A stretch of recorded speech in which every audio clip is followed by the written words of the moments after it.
John's. Wait, hold on. I can't like back up.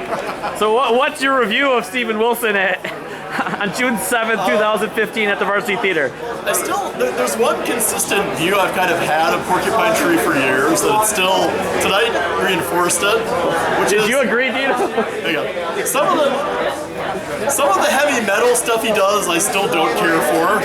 Yes. Having said that, though, Porcupine Tree was in the early days influenced heavily by Pink Floyd Tangerine Dream, and I still very much like the stuff he does with the sound check textures of the keyboards and the guitars. And when he goes back kind of to his roots more. Well, have you listened? Although it's not entirely this, but have you listened to Grace for Drowning, his second solo record? No. Although it's probably the least metal, but it's the most jazz fusion and the most like maybe almost instrumental album he's ever put out. So you need to check that one out. He didn't tour in Minneapolis for that one, of course. Oh, too bad. So did he tour at all for it? Yeah, just like shorter tours. But he didn't do a live album from it, did he? No, I don't think so. Well, you know what? I'm not sure about that because they have Burning Shed has a lot of stuff. There might be a live album from Europe. To seek this out. So, or a DVD. Okay. So, but yeah. It was an amazing show for the most part. Yeah, this is the post event. I don't know when Steven's gonna be back. Maybe next year, next couple of years. I also hope he does a live album of the piece he did that he didn't want anyone to film.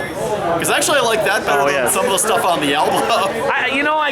My impression of that is I could see why it didn't make the album. Actually, it sounded more like something off the Raven. But more of a Raven feel to me. What he could do is reissue the album and release it as a bonus track on the reissued CD.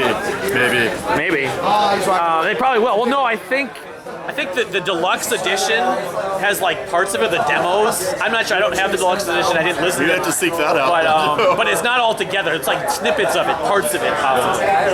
But well, did you care about the concept? That's like the biggest thing about this. The music itself isn't vastly different than a lot of his other music, but the concept I wasn't really sure what to make of though. Some of the stuff I was like watching the video and trying to kind of figure out how the music went with the video. Because Joyce and I we read it from the library. I got from the library the Dreams of a Life, the documentary that the woman's based on that died, and the whole premise of this whole thing. Oh, the woman died? The influence, yeah. This woman, I forget her Joyce Vincent. With the dark hair? No, the woman in the actual videos is a fictional woman, and the story in his album is fictional. And she doesn't actually die, I don't think. But who's the actress who was in the video? I don't know who the actress is. I have to look online. But Dreams of a Life is a documentary about a real woman who died in 2003 apparently, but her body was found 3 years later in England. I don't know why. She was wrapping presents, why her bills weren't, how she didn't have to worry about her bills after that or whatever, why.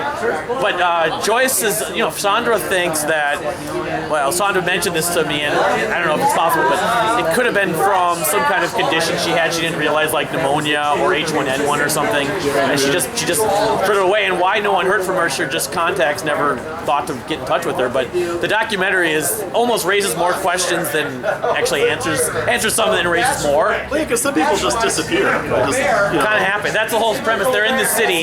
She's in the city, gets lost in the city, and just kind of she feels like she's invisible among all these people. But the other thing is the album itself musically, I guess, was inspired by Kate Bush's The Dreaming. Do you know that record? I could see, but there was like one moment in the video imagery where I thought of Kate Bush. Like one of the women in it looked sort of like I've never heard The Dreaming, so I can't really comment on how similar it is. I need to do that.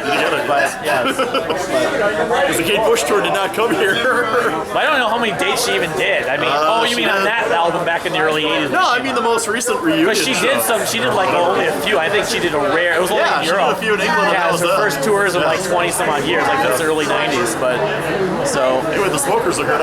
Yes.